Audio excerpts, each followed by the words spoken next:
भांग या गांजा इस तरह का जो प्रसाद समझते हैं लोग, लेकिन एक्चुअली इसका इतिहास क्या रहा है हमें तो जो जानकारी है, जो समुद्र मंथन हुआ था तो उस समय भगवान शिव ने जो नीलकंठधारी होकर उन्होंने पूरा जहर या इस तरह का विष तक उन्होंने पान किया था, उसमें भांग गांजा जो भी है, लेकिन उस बहाने इस तरह का नशीली पदार्थ सेवन करके लोग कहते हैं कि भगवान शिव की प्रसाद है। तो एक्चुअली इसका क्या है, इतिहास क्या है, आपके मुंह से मैं जान लेना चाहूँगा। आज बहुत सुंदर आपने ये जो प्रसंग उठाया, बहुत सुंदर सवाल भी आपका। नशा वाला चीज आप एक्सेप्ट करते हैं, भगवान शिव ने तो जहर भी पी लिया था। भोजपुरी गाने विशेष तौर पर मैं देख रहा हूँ और जो प्राय देखा जाता है डीजे लेकर लोग निकल जाते हैं और उसमें भी भांग गांजा का महत्व बहुत ज्यादा रहता है। ये लोग किस तरह की सभ्यता लाना चाहते हैं और जो गीत बनाते हैं उनको भी शर्म नहीं आती, क्या लगता है उनको इस बात को लेकर उनको शर्मिंदा होने की आवश्यकता नहीं। शिव भक्त का अगर बात कहे तो रावण से बड़ा तो शिव भक्त था ही नहीं, लेकिन रावण का भी वध एक समय हुआ था और उसका कारण नहीं था कि वो धर्म के विरोध किया था। तो अब शिव का नाम लेकर आप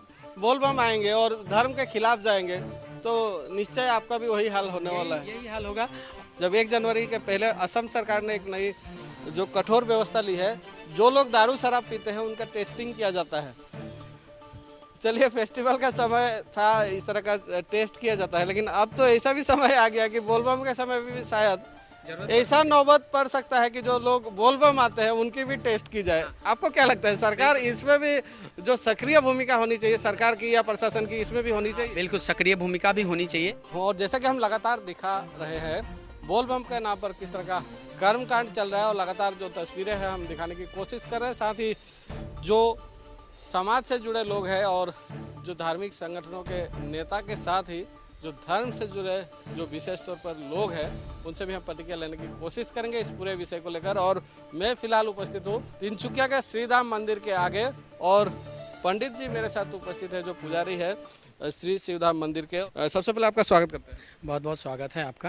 ब्रेकिंग फास्ट समाचार के माध्यम से मैं सभी लोगों से यही कह रहा हूँ और यही कहना चाहूँगा कि कल अपना ये पांचवा रविवार है जो धौला जाएंगे लोग, परसों 5वां सोमवार है। और जैसा कि देखा जा रहा है पिछले 4 सोमवारों में हमने देखा है, चौथे सोमवार में तो काफ़ी भीड़ भी हुआ था और इस बार भी भीड़ होने की आशंका है और होगी भी जहाँ तक होगा। तो शुद्ध और सात्विक तरीके से ही बोलबम जाएं। हमने जो भी देखा अभी तक बोलबम अपने नज़रिए से जो देखा वो बहुत कुछ समझ में नहीं आया। बोलबम जल चढ़ाने वाले लोग तो आते ही हैं, जल चढ़ाते ही हैं, साथ में उनके साथ जो है मौज मस्ती करने वाले लोग, मटर गश्ती जिसको कहा जाता है, वो करने वाले लोग बहुत ज़्यादा होते हैं। ये मौज मस्ती तो अलग बात है, लेकिन जिस तरह का जो परंपरा शुरू हो चुका है, लोग शराब की बोतलें लेकर पहुंचते हैं, इस तरह का नशीली पदार्थ लेकर लोग इस तरह का सेवन करके जो मौज मस्ती कर रहे हैं, ये धर्म के अनुसार कतई उचित नहीं है। और एक धार्मिक लोग इस तरह का अधर्मी का जो काम है वो तो कर ही नहीं सकते। तो इस तरह के लोग जो धर्म को बदनाम कर रहे हैं उनको आप क्या कहना चाहेंगे? इस तरह के लोग समाज को किस दिशा में लेके जा रहे हैं? ये बहुत ही गलत दिशा में समाज जा रहा है और ये बिल्कुल नहीं होना चाहिए। हम तो कठोर से कठोर शब्दों में भी कहेंगे अगर ज़रूरत पड़ी तो, कि ये बिल्कुल नहीं होना चाहिए। बोल बम का ड्रेस पहन करके और शराब की बोतलें लेना, ये तो किस नरक में जाओगे भैया? हाँ, जल चढ़ा करके पुण्य कमाने आए हो या शराब की बोतल हाथ में पकड़ के नरक में जाने आए हो? ये तो बिल्कुल गलत की बात है। और ये हमारे सनातन धर्म के लिए भी कहीं कहीं लिखा हुआ नहीं है आप ऐसे शराब की बोतल लो और नाचते हुए अश्लील गानों पे और इस तरह से बाबा को जल चढ़ाओ। बाबा ऐसा नहीं कहते हैं। बाबा कहते हैं बगल की ट्यूबवेल से जल भर करके चढ़ा देना, लेकिन शुद्ध और सात्विक तरीके से चढ़ाना। ऐसा भोला बाबा नहीं कहते कि तुम भगवा चोला पहन लो और बोल बम का नाम जो है तुम बदनाम करो। ऐसा मैं सभी लोगों से आग्रह करूँगा, हाथ जोड़ करके विनती करूंगा, ऐसा ना करें। और ये हमारे लिए बहुत हानिकारक है, आने वाले समय के लिए बहुत हानिकारक है, हमारे आने वाले जनरेशन के लिए बहुत हानिकारक है। इसलिए हम और आप सबको मिल करके इसे सुधारना है और यही अनुरोध कर सकता हूं और मैं कर भी रहा हूं सबसे। आने वाला जो 4 सप्ताह है जिसमें जितने भी बोलबम आने वाले लोग जो सोच रहे होंगे वो सब कृपया करके इस तरह से नहीं, शुद्ध सात्विक होकर के और प्रेम भक्ति रस में युक्त होकर के झूमते हुए नाचते हुए आए तो एकदम आनंद ही आनंद है। और सुंदर से बाबा को जल अर्पण करें, कितना आनंद आएगा। एक चीज़ मैं आपसे जानना चाहूँगा, लोग भांग या गांजा इस तरह का जो प्रसाद समझते हैं लोग, लेकिन एक्चुअली इसका इतिहास क्या रहा है हमें तो जो जानकारी है, जो समुद्र मंथन हुआ था तो उस समय भगवान शिव ने जो नीलकंठधारी होकर उन्होंने पूरा जहर या इस तरह का विष तक उन्होंने पान किया था, उसमें भांग गांजा जो भी है, लेकिन उस बहाने इस तरह का नशीली पदार्थ सेवन करके लोग कहते हैं कि भगवान शिव की प्रसाद है। तो एक्चुअली इसका क्या है, इतिहास क्या है, आपके मुंह से मैं जान लेना चाहूँगा। आज बहुत सुंदर आपने ये जो प्रसंग उठाया, बहुत सुंदर सवाल भी आपका, और जानना भी चाहिए सबको। एक्चुअल में तच्च गले नीलाकार यस्य साधु से भूषणम, जब समुद्र मंथन हुआ था तो जो जहर निकला था भगवान भोलेनाथ ने पिया था उस जहर से, और पूरे पृथ्वी धरातल भूमंडल की रक्षा की थी। अगर वो जहर का एक बूंद भी धरातल पर होता तो आज हम लोग नहीं होता, ये धरती नहीं होता। तो इसलिए, और रहा भांग गांजे की सवाल, हमसे भी लोग आते हैं, बाबा हम प्रसाद ले रहे हैं, बाबा हम प्रसादी ले रहे हैं। ये ना तो कोई प्रसाद है ना कहीं प्रसादी है, कहीं कुछ नहीं है। गांजा भांग केवल अपने पीने के लिए, अपने शरीर के भगवान को बदनाम कर रहे हैं लोग। गांजा चीलम में भरकर, हमको तो आज तक, हमने 20 साल पढ़ाई की, लेकिन हमको आज तक कहीं किसी भी पुराण में ग्रंथ में नहीं मिला कि भगवान शिव गांजा पियो। विजया शब्द का आया है, विजया से भांग आता है, और भांग चढ़ता है, केवल वो पीस करके चढ़ाया जाता है। उसको पीने और खाने की कहीं कोई परंपरा नहीं है और कहीं कोई विधि भी नहीं है कि उसको खा लिया जाए, उसको पी लिया जाए। भगवान शिव को विजया चढ़ाने का शिव महापुराण में ऐसा वर्णन है। लेकिन गांजा पीते हैं, ये केवल शिव के नाम पर अपने शरीर की जो नशा का आपूर्ति है उसे पूर्ण करते हैं, बस केवल। भगवान नहीं, नशा वाला चीज आप एक्सेप्ट करते हैं। भगवान शिव ने तो जहर भी पी लिया था। मैं तो कहता हूँ तो छोटा सा एक पॉइजन का शीशी लेकर के पी करके दिखाओ। हाँ, भगवान शिव तो वो भी पिए थे इतना। और कृष्ण रासलीला ऐसा ऐसा करते हैं। बहुत लोग बहुत तरह के सवाल लेके आते हैं। कृष्ण ने जो किया और भगवान शिव ने किया, आप उस पर चलना चाहते हो, वो करना तो सब करके दिखाओ। ये सब चीज़ केवल अपने स्वार्थ के बसीभूत होकर के मनुष्य जो है, जो भी भांग है, गांजा है, शिव के नाम पर हो, बोल बम के नाम हो, नवरात्रि के नाम पर हो, या किसी भी धार्मिक अनुष्ठान, यज्ञ अनुष्ठान के नाम पे हो, केवल अपनी आपूर्ति के लिए ये मनुष्य कर रहा है, और कहीं लिखा उखा नहीं है। और देख रहे हैं जो भोजपुरी गाने विशेष तौर पर मैं देख रहा हूँ, और जो प्राय देखा जाता है डीजे लेकर लोग निकल जाते हैं, और उसमें भी भांग गांजा का महत्व बहुत ज़्यादा रहता है। किस तरह सभ्यता, ये लोग किस तरह की सभ्यता लाना चाहते हैं, और जो गीत बनाते हैं उनको भी शर्म नहीं आती? क्या लगता है उनको इस बात को लेकर? उनको शर्मिंदा होने की आवश्यकता नहीं, या सोच बदलने की आवश्यकता नहीं उनको? बिल्कुल सोच, हम तो मानव जाति में आते हैं। आप ऐसा कह रहे हैं, ये कांवर की परंपरा रावण के समय में रही, हिरण्यकश्यपु के समय में रही है। रावण की परंपरा जो राक्षस जाति से हुआ करते, जिनको हम राक्षस शब्द से संबोधित करते हैं, और वो जब भी भगवान शिव को, रावण जैसा शिव भक्त कोई हुआ नहीं, और असुर होकर के भी वो शिव की पूजन इतने शांति ढंग से करता था। तो हम तो मानव जाति से हैं, और हमें तो शांतिपूर्ण ढंग से और निश्चित तौर से ये करना चाहिए। और रहा डीजे और गाने की सवाल, तो ये बिल्कुल नहीं होना चाहिए। मैं बार बार इन शब्द को कह रहा हूँ कि डीजे और गाना, आप नाचिए, गाना भी बजाइए, मना नहीं है किसी से, लेकिन सुंदर भजनों का प्रयोग कीजिए, सुंदर नृत्य का प्रयोग कीजिए। अभी नहीं कि डीजे के मस्ती में झूम रहे हैं, रोड को ब्लॉक कर दिए हैं, बोल बम के नाम पे कोई बोलेगा नहीं हमें, और नाच रहे हैं ऐसे ऐसे अश्लील गाना पे, और लिए हैं बाबा का जल, पहने हैं भगवा चोला। तो ये कहाँ कहाँ तक? एक शिव भक्त का अगर बात करें तो रावण से बड़ा तो शिव भक्त था ही नहीं, लेकिन रावण का भी वध एक समय हुआ था, और उसका कारण यही था कि वो धर्म के विरोध किया था। तो आप शिव का नाम लेकर आप बोल बम आएंगे और धर्म के खिलाफ जाएंगे, तो निश्चय आपका भी वही हाल होने वाला है। यही हाल होगा। और हम तो यही शुरू में कहे, आप जल लेकर के पुण्य कमा रहे हो और शराब की बोतलें हाथ में लेकर के पाप बटोर रहे हो, किस नरक में जाओगे आप नरकगामी मत बनो। आप कहोगे कि हम शिव जी को जल चढ़ाए, हमारी मन्नत पूरी नहीं हुई, शिव से आपका विश्वास उठने लगेगा। अरे कैसे मन्नत पूरी होगी? आपने श्रद्धा के साथ, निष्ठा के साथ, मैं तो कितने भक्तों को ऐसा देखता हूँ जो होश में नहीं रहते हैं और जल चढ़ाने के लिए आ जाते हैं। उनको पता ही नहीं वो कब शिवधाम पहुंचे और कितने होश में और कितने बजे उनका जल चढ़ा। 2-4 लोग तो जल छोड़ करके ऐसे और गिरे पड़े रहते हैं। तो इस तरह से ये बोलबम का तरीका नहीं है। बोलबम की संस्कृति परंपरा को हमें पुनः जागृत करने की आवश्यकता है समाज में। बोलबम बहुत सुंदर, देवघर वाले, आप सुल्तानगंज से जो देवघर जल चढ़ता है, आप उस रास्ते को उठा करके देखिए, उस रास्ते में इतनी भद्दी स्थिति नहीं है जितना अपना धौला और तिनसुकिया वाले रास्ते में इतनी स्थिति हो गई है, और ये स्थिति नहीं बननी चाहिए हमारे। एक चीज़ देखने को मिलता है कि जो बोलबम जो आ रहे हैं लोग, अगर 10% बोलबम एक्चुअली जो जनरली आ रहे हैं, 90% इस तरह के लोग हो चुके हैं कि ड्रेस तो पहन लेते हैं और डीजे लेकर गाने पर नाचने लगते हैं, और वो किसे बोलबम आ रहा है। और उनके वजह से जो सचमुच का जो प्रकृत रूप से जो बोलबम जो लोग आ रहे हैं, काफ़ी तकलीफ झेलनी पड़ती है। और विशेष तौर पर जो महिलाएं, युवतियां जो आती है सड़क पर, उन्हें शर्मिंदा तक होना पड़ता है ऐसे लोगों के कारण।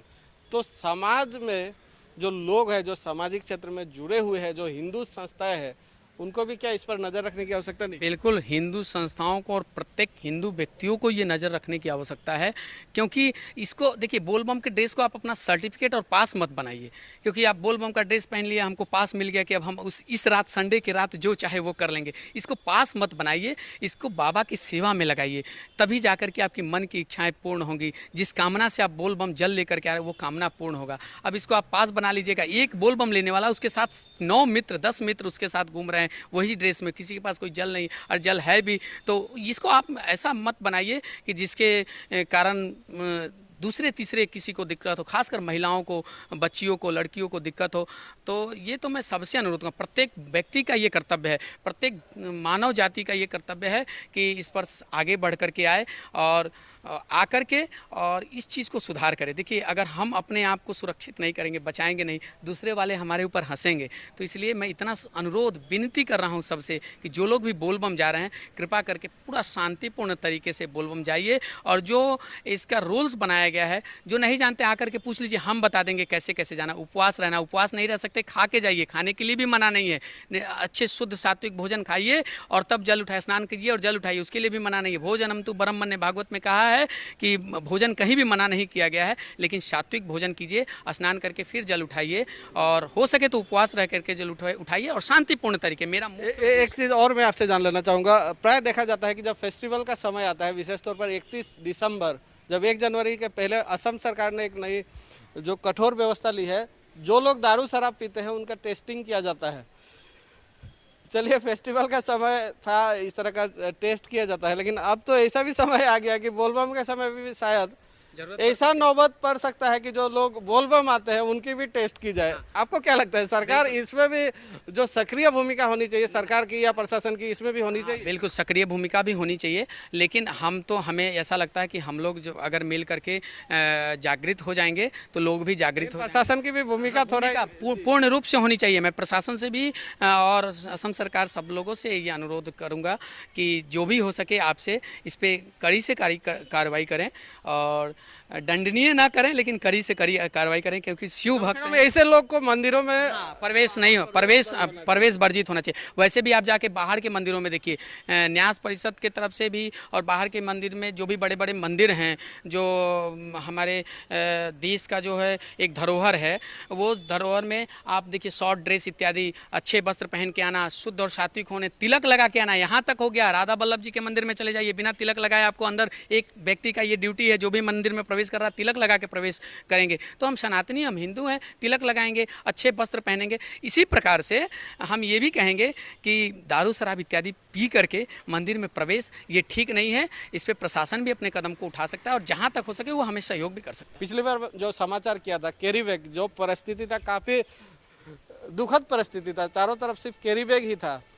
तो इसको लेकर जो यहाँ कांवड़ यात्री आते हैं या जो शिव भक्त आते हैं, उनसे पहले आप क्या आह्वान कर लेना चाहेंगे, मैं जानना चाहूँगा। मैं सभी बोलबम आए हुए कांवड़ लेकर के, जल लेकर के आए हुए सभी बोलबम भक्तों से एक ही अनुरोध करूँगा कि कृपया प्लास्टिक का यूज़ कम करें, ना ही करें, कम ना ही करें।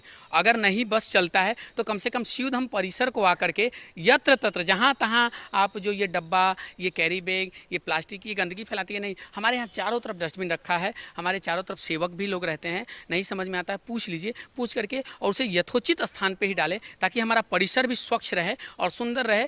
हमारे लिए भी परिसर, ये हमारे तिनसुकिया का धरोहर है, ये साधारण कोई ऐसा नहीं है, शिव मंदिर नहीं है, तिनसुकिया का धरोहर है। शिवधाम का नाम हुआ तो तिनसुकिया वासियों का नाम हुआ। इसलिए हम ये सबसे अनुरोध, करबद्ध प्रार्थना है, कृतमस्तकांजलि में है, हाथ जोड़ करके प्रार्थना है कि आए और स्थान को, परिसर को, कैंपस को बहुत स्वच्छ रखें, यत्र तत्र कूड़ा ना फैलाए। एक और भी बात आपके चैनल के माध्यम से कहूँगा, लोग आते हैं, जल चढ़ाते हैं, डब्बे को पोखरी में फेंक देते हैं, बिल्कुल नहीं होना चाहिए, गलत बात है ये। हाँ, मैंने कई बार देखा कांवड़ जो लेकर के आते हैं और जल चढ़ाया और कांवड़ को पोखरी में फेंक दे, ये भी बहुत गलत बात है। आप कांवड़ लेकर के आए हैं, या तो उसको किसी बड़े बड़े बट वृक्ष हैं, पीपल के वृक्ष हैं, वहाँ साइड में रख दीजिए, अथवा आप अपने घर लेके जाइए, डब्बे को डस्टबिन में डालिए, या एक तरफ फील्ड में कहीं जहाँ हम इकट्ठा करने की व्यवस्था कर रहे हैं वहाँ कीजिए। तो इस तरह से परिसर को गंदा ना करें। मैं सबसे अनुरोध करूँगा कि इस बार आएँ और ये सोमवार जो सामने आ रहा है इस बार परिसर को बहुत स्वच्छ और सुंदर और साफ रखें। हम आपके सहयोग के लिए तत्पर रहते हैं हमेशा। सब लोग देखते होंगे आए हुए वीडियो में भी सब लोग देखते होंगे, हम कहीं बैठे नहीं रहते हैं। सब शांतिपूर्ण ढंग से बाबा को जल चढ़ाएं और बाबा सबका कल्याण करें, यही मेरी कामना है। अंत में एक चीज़ मैं आपसे जान लेना चाहूँगा, और ये जो पूरा जहर है, जो जिस तरह का परिस्थिति हुआ है, 90% लोग बस घूमने फिरने आ रहे हैं और 10% लोग जो ओरिजिनली यहाँ कांवर लेकर आते हैं या जल चढ़ाने आते हैं। और सबसे बड़ा एक जो संस्कृति विलुप्त हो रही है, हम पहले भी कह चुके हैं कि कांवर यात्रा से कांवर ही गायब हो चुका है। और लगभग पिछली बार भी 10,000 में लगभग 100 लोग ही कांवर लेकर आए थे। कहीं ये संस्कृति जो समाप्त हो रही है, इसके वजह से जो अधर्मी लोग हैं, इस तरह का जो सोच रखते हैं, उनको सुविधा हुआ है, क्या ये आप मानते हैं? और कांवर लेकर नहीं आना या आने के लिए आप क्या कहना चाहेंगे? नहीं आने का कारण क्या कहेंगे? और अगर आना उचित है तो उस पर आप क्या कहेंगे? इस पर भी प्रतिक्रिया। एक सुंदर चौपाई भी अच्छा याद आ गया। जब जब होई धर्म की हानि, बाढ़ही असुर अधम अभिमानी। बस मैं इतना ही कहता हूँ, उसके आगे की चौपाई को नहीं कहता हूँ। बाढ़ही असुर अधम अभिमानी क्यों हुआ? क्योंकि जब जब धर्म की हानि हुई तब ही जो अधर्मी लोग थे, विधर्मी लोग थे, वो बढ़े हैं। तो इसलिए हमको अपने धर्म को सुरक्षित करना है। कांवर यात्रा के बारे में जो आपने कहा, ये कांवर यात्रा बहुत पुरानी परंपरा है। ये हिरण्याक्ष हिरण्यकश्यपु के समय की परंपरा है, रावण के समय की परंपरा है कांवर का जल चढ़ाने का और जल को लेकर के जाने का। कांवर मतलब कंधे पे बोझ लेकर के, जैसे श्रवण कुमार ने अपने माता पिता को तीर्थ स्थल में भ्रमण कराया था और सच्चे पुत्र होने का फर्ज निभाया था, वैसे ही हम शिव के पुत्र होने के नाते कंधे पे भार लेकर के जल लेकर के, ये परंपरा थी। लेकिन वो परंपरा धीरे धीरे समाप्त हो गई है। वो परंपरा को पुनः जागृत करना है। कांवर यात्रा जो है ये बहुत शोभनीय है, बहुत सुंदर भी लगता है। और कम से कम ये नाचने गाने जो लग जाते हैं बीच में, कांवर रहता है तो लोग कम से कम नाचेंगे गाएंगे कम। कांवर लेकर के आइए। नए नए युवाओं से मैं यही अनुरोध करूंगा कि आप लोग जो लोग भी आए, खूब सुंदर से कांवर को सजा करके लाइए। और ये देखने में भी सुंदर लगता है और हमारे धर्म के लिए भी, हमारे सनातन संस्कृति के लिए भी बहुत ही अच्छा है। इसको लुप्त ना होने दिया जाए, किसी भी प्रकार से इसे संरक्षित रखा जाए, सुरक्षित रखा जाए। और एक चीज़ देखा जाता है कि बाइकर्स की भी बहुत उत्पात देखा जा रहा है। बहुत ही जिस तरह का परिस्थिति कर देते हैं, एक समय जब रात का समय आता है तो किस तरह बाइकर्स निकल कर आते हैं और इतनी गति से वो पार करते हैं कि काफ़ी लोगों को समस्या और एक्सीडेंट होने की काफ़ी संभावना रहती है। तो इसको लेकर आप जो प्रशासन है उनसे क्या आह्वान करने का? प्रशासन से एक ही अनुरोध करेंगे, जहाँ ज़रूरत हो वहाँ नो एंट्री लगाएं, जहाँ सुरक्षा देने की बात हो वहाँ सुरक्षा दें और बाइकरों को रोकें और उन्हें उन पे कार्रवाई करें। और बाइकर जो बाइक चला रहे हैं वो लोग भी अगर हमें सुने तो कम से कम बोल बम के दिन में ये बाइक रेसिंग का काम है, या स्पीड को बहुत तेज़ गति से नहीं चलाना हो, लिमिट स्पीड में चलाएँ जितना आप रोक सके, किसी को परेशानी ना हो, बहुत ध्वनि प्रदूषण भी ना हो। इस तरह से कोई डरे ना, क्योंकि देखिए जरूरी नहीं हम लोग ये बात कर रहे हैं तो सब इसमें बुरे ही हैं। अच्छे लोग भी बोलबम लेकर के आते हैं, उपवास लेकर के आते हैं, जो बिना खाए पिए संडे से लेकर मंडे तक। वो अगर अचानक से हमारे बगल से बाइक अगर स्पीड में निकल जाए तो हम डर जाएंगे, घबरा जाएंगे, हमारा जल गिर सकता है। तो इस तरह का पाप ना बटोरे बाइकर लोग, किसी का कोई क्षति ना हो, आहत ना हो। तो ये अनुरोध करेंगे प्रशासन से भी, आप अपने कार्य को जहाँ जैसा हो जरूर पूर्ण करें। और बाइकर लोग भी बाइक को एकदम सावधानी से चलाएं, धीमी गति में चलाएं, किसी को परेशानी ना हो, किसी बोलबम भक्तों को परेशानी ना हो। जी, काफ़ी अच्छी बातें आपने कही और काफ़ी सुंदर आपने जो मैसेज जो हमारे दर्शकों को दिया, इतनी व्यस्तता के बीच जो आपने हमें समय दिया, बहुत बहुत धन्यवाद। धन्यवाद। और जो लोग भी सुन रहे हैं सबके मंगल कामना के लिए भगवान शिव से मैं यही प्रार्थना करूंगा, सब मंगल रहें, खुशी रहें। सर्वे भवन्तु सुखिनः, सर्वे सन्तु निरामया।